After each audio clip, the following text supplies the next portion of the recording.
예, 묵상하신 말씀 잠시 나누시도록 하겠습니다. 오늘 말씀은 이 단어로 좀 시작을 해 보려 합니다. 자, 시범 조교. 예, 뭐 떠오르시죠? 네. 사전적인 의미로 보자면 어떤 일을 잘 배울 수 있도록 직접 모범을 보이는 조교라는 뜻입니다. 뭐 이 군대 다녀오신 분들이라면 뭐 잊을 수 없는 그런 말, 그런 단어일 것입니다. 저도 뭐 여러 곳에서 여러 번 말씀을 드렸지만 개인적으로 뭐 저도 조교로 군 생활을 한 입장에서 저 단어는 잊을 수 없는 그런 단어입니다. 뭐 또 지겨운 군대 이야기를 제가 여러분 앞에 하려는 것이 아니고요. 해마다 부활절 즈음이 되고 또 부활절이 지나게 되면 개인적으로는 한 번씩은 꼭 생각나는 그런 단어, 그런 이미지, 그런 기억, 그런 경험인 것입니다. 그래서 어느 해 부활절 다음 주일에 이제는 우리 차례입니다라는 제목으로 설교 말씀을 했던, 그러면서 이 조교에 관련된 이야기를 드렸던 기억이 있습니다. 여러분은 기억이 있으신지요? 네. 시범 조교의 멋진 시범을 보면서 뭐 군대 다녀오신 분들 기억을 더듬어 보시면 훈련병들의 반응은 똑같습니다. 제가 여러 기수를 계속 만나도 똑같은 반응을 보여요. 조교가 시범을 딱 보이고 나면 막 훈련병들이 눈을 반짝거리면서 막 환호성을 지르고 막 박수를 칩니다. 막 멋지다는 것이죠. 그런데 여러 번 말씀드렸죠. 이때 훈련병들이 잠깐 잊고 있는 것, 그것이 무엇입니까? 다음은 자신 차례라는 거예요. 시범족의 멋진 시범을 보고 환호성 또 박수갈채를 보내는 것으로 훈련이 끝나면 얼마나 좋을까요? 아, 멋있었어. 훌륭했어. 당신 잘했어요. 집에 가서 이제 밥 먹자. 뭐 쉬자. 이제 끝. 근데 그럴 수가 없는 것이죠. 진짜 훈련은 이제 그 조교의 시범 이후부터 시작이 됩니다. 이제는 박수를 치던 환호성을 보내고 갈채를 보냈던 자신들이 그 연병장 바닥을 팍팍 기어 다녀야 하고 철조망을 통과해야 하고 또 진흙탕에 뒹굴어야 한다는 것입니다. 여러분, 훈련은 보고 듣는 것으로 끝나지 않습니다. 물론 기본은 보고 듣는 것이지만 결국은 그것이 전부가 아니라는 것이죠. 2000년대에 들어서 생겨난 인터넷 어록, 뭐 굉장히 많은 것들이 있지만 그 중에 하나가 이것이라고 하더군요. 인생은 실전이다라는 말. 아마 여러분도 들어보셨을 거고 또 써보셨을 것입니다. 생각해보면 훈련도 또 우리 인생도 실전입니다. 이론이나 어떤 이념 또는 어떤 사상, 어떤 추상적인 관념이 아니라 말 그대로 실전이에요. 실제인 것이고요. 현실인 것이죠. 인생은 실전이다라는 이 말이 최근에 많이 회자됐던 일이 있었는데요. 그 서부지법 폭동 사건이 벌어졌을 때 그 폭동에 가담했던 20대 청년들이 대거 구속이 됐죠. 그때 그 구속이 되는 일들, 그 기사의 댓글로 사람들이 많이 썼던 말이 바로 저 말이에요. 인생은 실전이다. 일침을 가하며 전한 말이죠. 예. 그냥 한번 해본 거예요. 그냥 들어가 본 거예요. 뭐 나는 뭐 그냥 거기 아무것도 안 하고 있었어요. 그런 말로 그들이 면책이 된다거나 면피가 되지 않는다는 거예요. 인생은 실전이라는 거예요. 책임이 따른다는 것이죠. 이 인생은 실전이다라는 말은 뭐 그래서 다양한 의미로 사용됩니다. 앞서도 말씀드렸듯이 행동하는 책임이 따른다는 그런 의미로 쓰이기도 하고 또는 체험과 연습을 위한 범죄는 없다라는 그런 의미로도 쓰이고 있습니다. 특별히 부활절 이후에 이 주일을 맞은 우리 그리스도인들에게, 우리 신앙인들에게 이 말은 결국 믿음이라는 것, 신앙이라는 것은 보고 듣는 것에서 끝나지 않는다라고 하는 그런 의미를 함축해서 담고 있는 그런 말일 것입니다. 즉 다시 말씀드리면 실전, 말 그대로 실전입니다. 자, 그 무대가 어디입니까? 교회만이 어떤 신앙의 공간은 아니라는 것이고요. 또 주일 예배만이 신앙의 시간이 아니라는 말씀입니다. 우리가 있는 모든 곳, 모든 순간이 신앙의 자리이고 신앙의 시간이라는 것입니다. 다시 말씀드려요. 또 여러 번 수없이 제가 말씀드리고 있는 것입니다. 교회 안이 신앙의 공간 맞습니다. 그러나 교회만이 신앙의 공간은 아니에요. 또 주일 예배, 지금 이 시간 신앙의 시간 맞습니다. 그러나 이 시간만 신앙의 시간이거나 또는 경건한 거룩한 시간은 아니라는 것입니다. 우리가 살아가는 모든 삶의 그 순간들이, 우리가 있는 모든 곳이 신앙의 자리이고 신앙의 시간이고 우리의 믿음, 우리 신앙의 실전 무대라는 것이죠. 이 사실을 오늘 사도행전의 저자 누가가 우리에게 분명하게 말씀해 주고 있습니다. 사도행전은 누가복음과 연결되어 있는 말씀이에요. 누가가 쓴 첫 번째 말씀이 누가복음이고 그 누가복음의 후속편으로 이어서 쓴 것이 바로 이 사도행전인데요. 오늘 1장 1, 2절에서 보면 그렇게 말씀하고 있죠. 데오빌로님 수신자를 말씀합니다. 나는 첫 번째 책에서 누가복음이에요. 예수께서 행하신 때로부터 그가 택하신 사도들에게 성령을 통하여 지시를 내리시고 하늘로 올라가신 날까지 하신 모든 일을 기록했습니다라고 밝히고 있습니다. 누가복음이 예수님의 사명과 사역을 다룬 말씀이라면 이제 이 사도행전은 제자들의 사명과 사역을 말씀하는 책이라고 그렇게 요약할 수 있을 것 같아요. 부활하신 후에 예수님께서 바로 하늘에 오르신 것이 아닙니다. 40일 동안 제자들과 함께 지상에 계셨어요. 이 땅에 계셨습니다. 40일 적지 않은 시간이죠. 또 상징적인 시간입니다. 성경에서. 이 40일 동안 그 40일 동안 예수님께서 제자들과 이 땅에서 함께 하시면서 무엇을 하셨냐면 오늘 누가에 의하면 하나님 나라에 대해 말씀하셨다라고 밝히고 있어요.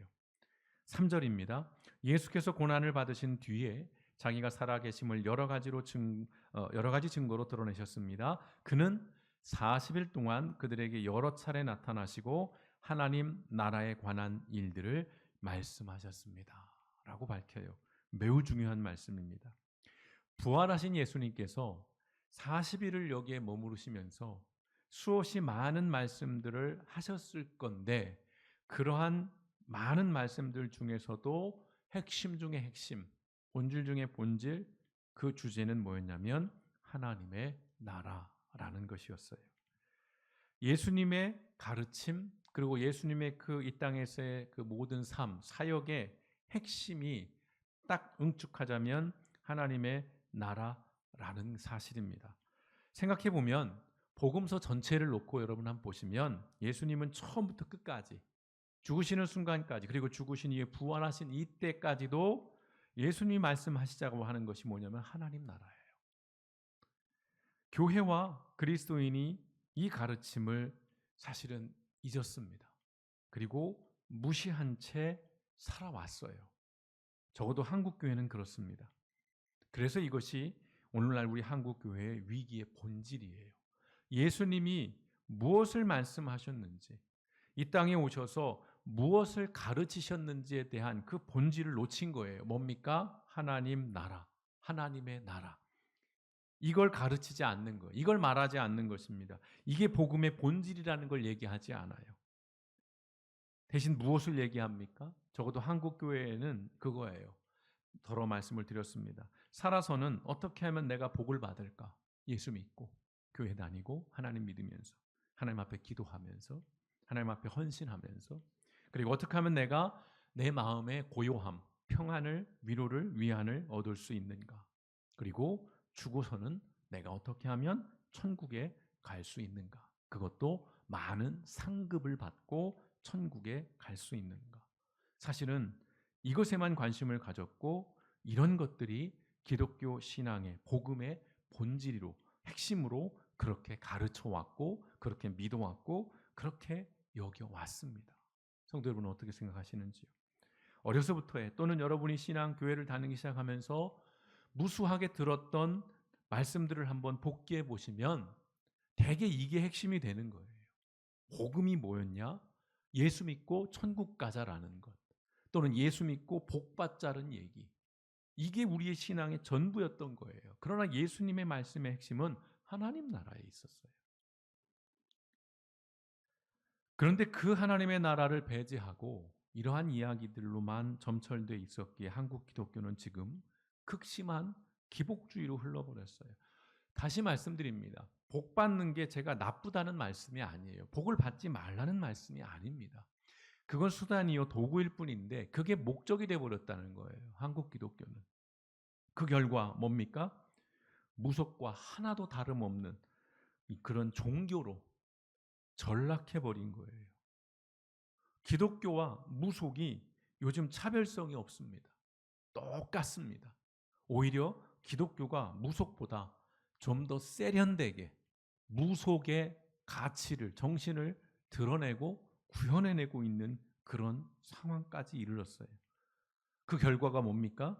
무속에 심취한 지도자를 지지하고 옹호하는 그런 수준에까지 이르렀다는 것입니다. 반성을 하지 않고 있어요. 적어도 한국교회가 이 부분에 대해서 최근 여의도 교회가 조금 이 부분 문제를 삼았던 것 같아요. 그래서 무속과 절연하겠다. 무속과 거리를 두겠다. 이런 이야기를 이제서야 하고 있는 그런 형편입니다. 안 하는 것보다는 낫지만 너무도 안타깝다는 거예요. 또 어떤 지경에 이르렀습니까? 하나님이 지으신 사람이 중심이 되지 않고 자본이 중심이 되는 세상을 만드는데 교회가 앞장을 서고 있습니다. 그래서 어떤 유명한 목사님은 자본주의가 기독교의 가치이고 철학이라고 가르치는 데까지 이르고 있어요. 여러분 헷갈리실 거예요. 아니 맞지 않아요? 틀린 말 아니지 않습니까? 아니요. 예수님의 말씀을 복음서를 찬찬히 들여다보면 예수님이 자본주의를 주장하지 않습니다. 오히려 자본주의와는 너무 먼 이야기를 해요. 물론 기독교가 이 자본주의 발전에 지대한 공헌을 한 건 사실이에요. 그건 자본주의가 기독교 가치이고 철학이기 때문에 그런 것이 아니라 기독교가 변질되었기 때문에 자본주의가 기독교 안에 득세하게 된 것입니다. 자본주의가 뭡니까? 말 그대로 돈이 중심이 되는 거예요. 예수님이 언제 돈이 중심이라고 말씀하셨습니까? 성경 어디에 돈이 중심인 사회를 만들라고 얘기를 하고 있습니까? 그런데 유명한 분이 나와서 수많은 사람들이 수만 명이 보는 그 앞에서 그런 얘기를 거침없이 하는 거예요. 단언하지만 예수님께서 말씀하신 하나님 나라는 자본주의를 기초로 세워진 나라가 결코 아닙니다. 자본이 중심이 되는 나라가 어떻게 하나님 나라일 수 있겠어요? 그럼 천국 가도 서열이 정해지는 겁니다. 예전에 그래서 그런 얘기 많이 했잖아요. 교회에서 열심히 봉사하면 50평짜리 3층짜리 빌라를 맨션을 살 수 있다. 수많은 보석으로 치장된 집에서 살 수 있다고 얘기해요. 그리고 봉사 안 하고 헌신 안 하고 목사 말 안 들으면 겨우 가난한 구원을 받는다고. 그래 초가집에서 살게 된다고. 아니 천국에 사는데 거기서도 맨션이 있고 초가집이 있으면 그게 천국입니까? 과거엔 그걸 가르쳤어요. 그걸 복음이랍시고 얘기를 했단 말씀이에요. 저도 그래서 맨션을 소망했습니다. 주일학교 때, 중학교 때. 왜냐하면 우리 동네에서 제일 좋은 집이 맨션이었거든요. 여러분도 기억나실 거예요. 그 시절에. 지금이 아파트지만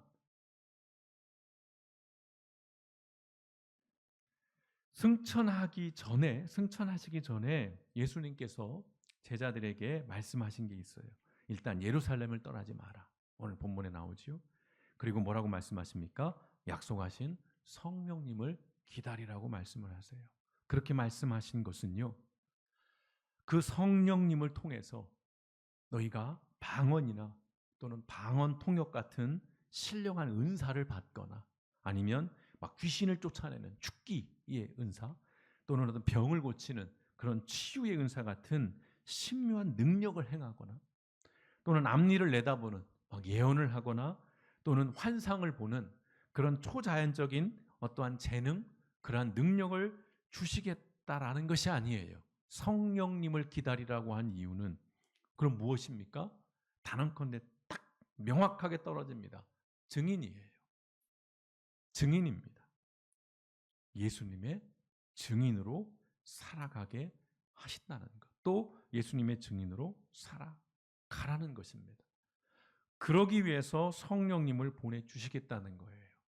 그리고 그 증인의 본질, 핵심, 거기에는 하나님 나라가 있는 겁니다. 그 유명한 말씀 같이 읽어보겠습니다. 사도행전 1장 8절의 말씀 시작. 그러나 성령님이 너희에게 오시면 너희가 권능을 받아 예루살렘과 온 유대와 사마리아와 땅끝까지 이르러 내 증인이 될 것이다. 아멘. 이게 이제 선교사님들이 늘 마음에 품고 있는 말씀이고요. 선교를 이야기할 때 빼놓지 않는 그런 성경 말씀입니다. 그런데 여기서 말하는 권능을 받아서 내 증인이 된다는 것, 그것의 본질은 하나님의 나라라는 사실을 우리는 다시 환기할 필요가 있습니다. 자, 일단 증인이 무엇이지요? 증인, 너무 쉬운 말씀이어서 유추할 수 있겠습니다. 자기가 보고 들은 사실을 진술하고 증명하는 사람이 증인이에요. 예수님은 제자들에게 바로 이러한 증인의 삶을 살라고 명령하십니다. 어떤 의미예요? 예수님의 사역은 십자가와 부활로 끝난 것이 아니라는 말씀입니다. 이제는 제자들을 통해서 계속 이어지게 된다는 말씀이에요. 앞서 말씀드렸어요. 시범적으로 얘기를 해서 그렇게 말씀드린 것입니다. 예수님은 제자들이 당신의 그 감동적인 사역을 보고 막 재판을 받으시는 고난, 십자가를 지고 골고다를 올라가시는 그 드라마틱한, 그리고 거기서 십자가에 못 박혀 죽으시면서 엘리 라마 사막다니 하나님 앞에 부르짖고 막 하늘이 어두워지고 빛을 잃고 그리고 무덤에 들어가 있다가 3일 만에 짠 하고 부활하신 이 스펙타클하고 이 드라마틱한 이 드라마를 통해서 제자들이 막 감동을 받고 환호하고 박수갈채를 보내는 그런 관객, 관중이 아니라 이제 당신의 그러한 삶을 증거하고 증명하는 증인이 되기를 원하시는 것입니다. 하늘에 오르시는 예수님을 하염없이 바라보고 있는 제자들에게 저 같아도 그 자리에 있으면 하늘을 계속 봤을 것 같아요. 근데 천사가 나타나서 이런 말을 하죠. 11절. 갈릴리 사람들아, 어찌하여 하늘을 쳐다보면서 있느냐? 너희를 떠나서 하늘로 올라가신 이 예수는 하늘로 올라가신 것을 너희가 본 그대로 오실 것이다 라고 말씀해요. 무슨 말씀입니까? 자, 이제 서서 하늘만 보고 있지 말고 이제부터는 두 발을 딛고 서 있는 이 땅에서 증인의 삶을 살아가라는 촉구의 말씀인 거예요. 물론 우리는 하늘을 봐야 합니다. 우리의 끊임없는 지향은 하늘이에요. 그러나 그 하늘을 지향하는 구체적인 삶의 행위는 이 땅을 살아내는 것입니다. 이 땅을 바라보는 것이에요. 하늘만 바라보는 것이 믿음의 삶이 아니라는 것이에요. 그래서 자주 말씀드립니다. 종말론을 말하는 사람들, 예수님이 다시 온다고 말하는 사람들, 시한부 종말론자들, 시간과 날짜를 정해놓는 사람들, 이 사람들이 하는 짓이 뭡니까? 그 시간 바라보고 교회에 모여서 흰옷 입고 아니면 산에 가서 주여 어서 오시옵소를 외치는 거예요. 그거 하지 말라는 거예요. 다시 오신다는 거예요. 그대로. 그러니까 땅을 이제 살아내라는 것입니다. 종말이 있다라는 것. 끝이 있기 때문에 왜요? 지금 여기에서의 삶을 오히려 제대로 살아내라는 그런 말씀을 하고 있는 것입니다. 그리하여 말씀드립니다. 제대로 산다는 것이 무엇입니까? 내가 예수 믿고 살았더니 부자가 되고 성공을 하고 무병장수하고 또 죽을 병에 걸렸는데 기도했더니 내가 나았고 자식들이 좋은 대학에 가고 졸업 후에는 좋은 직장에 취직해서 높은 연봉을 받고 좋은 것을 많이 누리며 사는 것, 이것도 물론 좋은 삶이죠. 나쁘지 않습니다. 저도 그렇고 성도 여러분도 그렇고 이렇게 살아가기를 저도 간절히 기도합니다. 그러나 이것이 최종 목적이 돼서는 안 된다는 것이죠. 이것이 복음의 본질이 돼서는 안 된다는 것입니다. 예수님의 말씀은, 예수님이 말씀하시는 증인의 삶이라는 것은 나를 통해, 우리를 통해, 교회를 통해 이 땅에서 하나님 나라를 만들어가는 삶을 살라는 것입니다. 그게 제대로 사는 삶, 그게 복음의 삶, 그게 그리스도인의 삶이라는 것이에요. 고난을 당하고 고통을 당하며 어렵게 살라는 말씀이 결코 아닙니다. 본질을 보자는 거예요. 자본이 아닌 사람이 중심이 되고 이긴 자가 모든 것을 가져가는 게 당연한 것. 그게 아니라 이긴 자가 가져가지만 그러나 그 중에 일부는 적어도 패자를 돌보고 배려할 수 아는 그런 어떤 세상 또는 어떤 그러한 인생 또는 많이 가졌음을 여러 사람 앞에 간증하고 자랑하는 것이 아니라 가졌다면 그것을 나눌 줄 아는 그러한 사람. 내 자식이 행복하기 위해서 남의 자식의 행복도 진지하게 생각할 줄 아는 사람으로 살아가는 것. 그게 이 땅에서 제대로 사는 삶이고 이 땅을 하나님의 나라로 변화시켜 나가는 삶이고 이렇게 살아가는 것이 증인으로 살아가는 것이에요. 이런 삶을 살아갈 때에 사람들은 세상 사람들은 그러한 우리를 보며 예수님을 보는 것입니다. 예수님의 가르침을 깨닫는 거예요. 교회가 어떤 곳인지를 알게 되는 것입니다. 오늘날 교회는 너무 이기주의적인 거예요. 너무 탐욕적인 것입니다. 부를 자랑하고 힘을 자랑하고 능력을 자랑하고 크기를 자랑하는 그러나 연약한 이들, 부족한 이들, 모자란 이들을 돌보는 일에는 인색함. 상식이나 정의에는 관심이 없고 오직 사람들을 정죄해서 줄 세우는 네 편 아니면 내 편 이렇게 나눠버리는 그 일에 너무 몰두하고 있습니다. 요즘 주목받는 인물이 있습니다.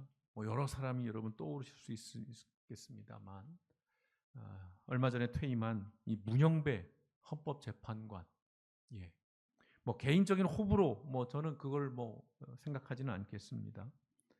저분이 탄핵 심판 주문을 선고한 분이죠. 그래서 더 유명해졌어요. 그런데 주목받는 이유는 저분이 탄핵 심판 주문을 선언했던 것이 아니라 그보다 더 중요한 이유가 있습니다. 이분이 경남 진주에서 남성당 한약방을 운영했던 김장하 선생의 장학생이었기 때문입니다. 제가 예전에 한번 이 김장하 선생을 다룬 다큐를 잠깐 소개해드린 기억이 있습니다. 여기서 제가 김장하 선생에 대해서 자세하게 말씀드리고 싶지는 않습니다. 다만 여러분 오늘이든 내일이든 꼭 이분의 삶을 다룬 다큐가 있습니다. 꼭 보셨으면 좋겠어요. 자녀들이 있는 분들은 꼭 옆에 앉혀놓고 같이 보셨으면 좋겠습니다. 2부로 구성되어 있습니다. 넷플릭스에 있습니다. 조금 찾아보면 다른 데서도 나올 거예요. 지금도 생존해 계시는 분입니다.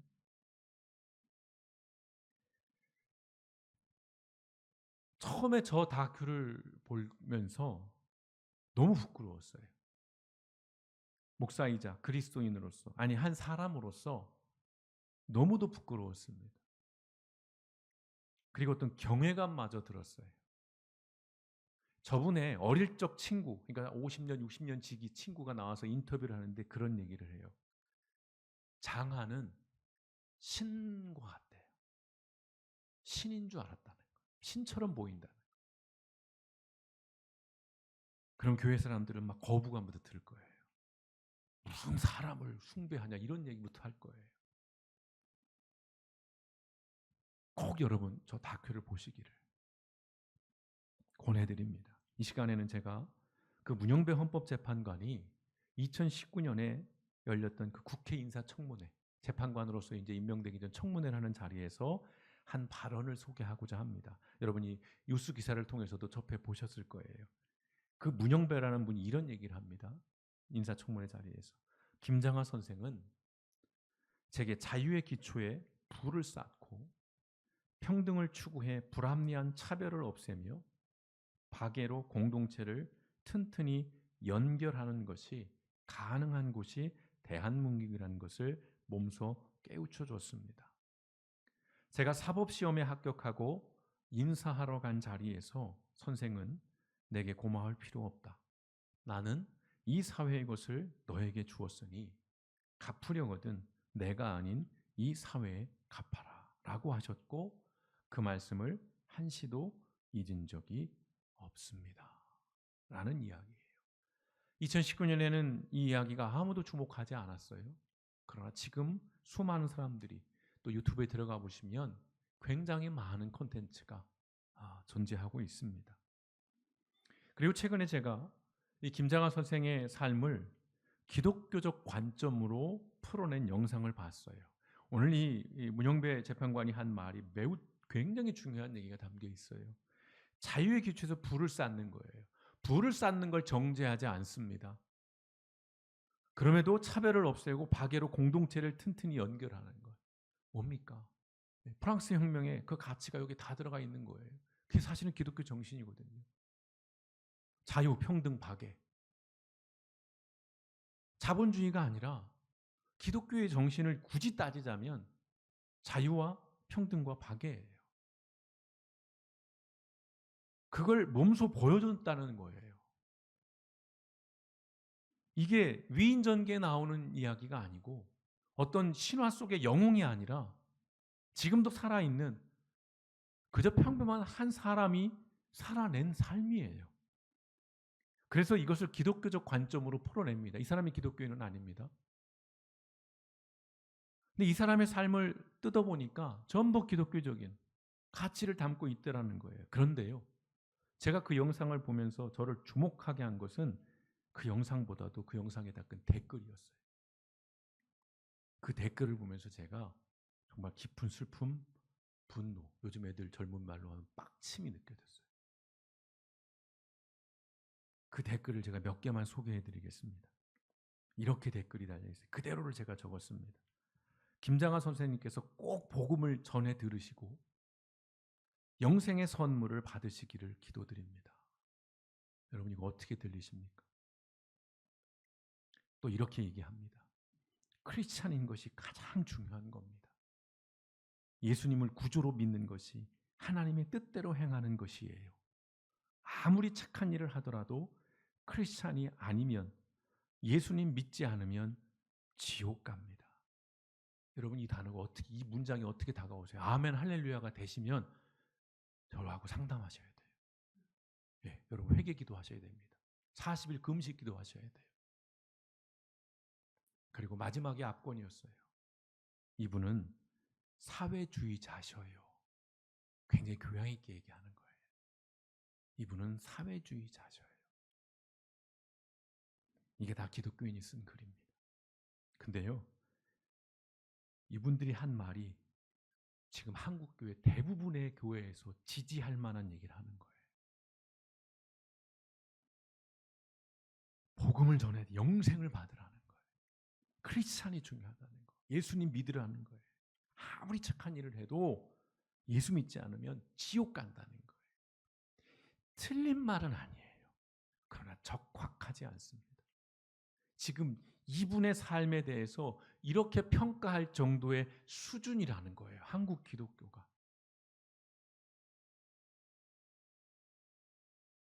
그래서 질문을 드려요.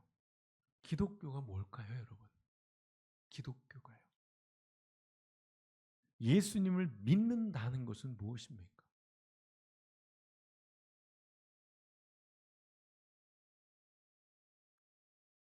이 댓글들을 제가 한참을 봤어요.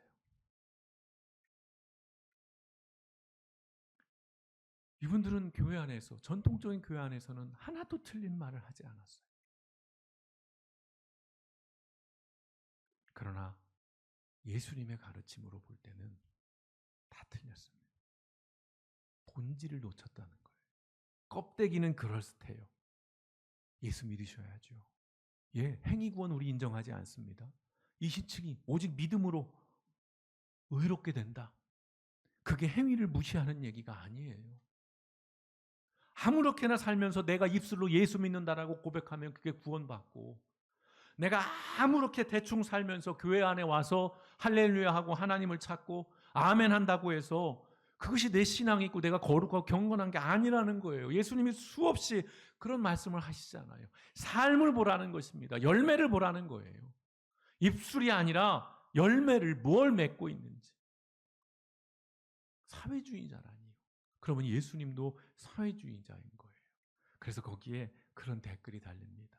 합동 측 목사입니다. 라고 하면서 성경 구절을 예수님이 담고 있는 구절을 조목조목 대면서 그러면 예수님도 사회주의자시네요. 라는 댓글이 있었어요. 근데 그 댓글에 달린 댓글이 더 놀라웠어요. 놀랍네요. 이런 목사가 존재한다는 것이. 그게 어떤 건지는 잘은 모르겠어요. 그게 부정적인 반응인지 아니면 긍정적인 반응인지는 모르겠어요. 그러나 분명한 것은 이것입니다. 하나님의 나라는 말로만 선포되는 나라가 아니에요. 예수님이 그저 저 하늘에서 내가 너희를 사하노라, 내가 너희를 구원했노라, 그러고 한 게 아니에요. 오셨잖아요. 실제로 이 땅에 살아가시면서 굶주리시고 배고프시고 모욕당하시고 고단하시고 눈물 흘리시고 배신도 당하시고 끝내 십자가를 지시고 죽으시기까지 살아내셨잖아요. 그게 하나님의 나라인 것이에요. 증인의 삶은 그래서 실전이라는 것입니다. 그저 이념이나 어떤 신학적인 교리나 여기에 매몰돼서 딱 이분법적으로 그게 아니라 본질을 자꾸만 우리로 보게 하는 거예요. 오늘 누가가 사도행전을 시작하면서 사도행전 X입니다. 행전이에요. 제자들의 그 행전, 교회가 어떻게 세워졌는지, 어떻게 발전해 갔는지를 기록한 사도행전의 첫 마디에, 첫 장에 쓴 것이 하나님의 나라라는 것이고 증인의 삶을 살라는 것입니다. 그게 복음이고요. 그게 기독교의 본질인 것입니다. 그래서 물어야 하는 거예요. 지금 우리는 어떤 증인의 삶을 살고 있는가? 나는 어떤 실전을 지금 살아내고 있는가? 말로만이 아니라 이념이나 사상, 철학이 아니라 내 일상에서의 내 삶을 통해서 나는 어떤 증인인가? 우리가 물어야 한다는 것입니다. 부활절로 끝나는 것이 아니고 이제부터 우리 차례라는 말씀을 다시 드립니다. 예수님이 살아가셨던 삶이 부활이라는 이벤트로 완성돼서 끝이 아니라 이제 너희 차례이니 너희가 죽는 그날까지 이 땅에서 나의 증인으로 하나님 나라를 만들어가는 일에 너의 삶을 온전히 드려라 라는 그 말씀 앞에 우리가 순복하고 순종하면서 때론 넘어질 수 있습니다. 실전은 그런 거잖아요. 질 수도 있고 이길 수도 있어요. 그러나 과정입니다. 그 속에서 끝까지 우리가 본질을 놓치지 않고 우리가 누구인지를 기억하면서 예수 그리스도의 증인으로서 복음의 삶을 주님 오시는 날까지 꾸준하게 살아가시는 우리 길복교회 또 모든 우리 주님의 성도님 되시기를 주님의 이름으로 축원드립니다. 함께 기도하시겠습니다.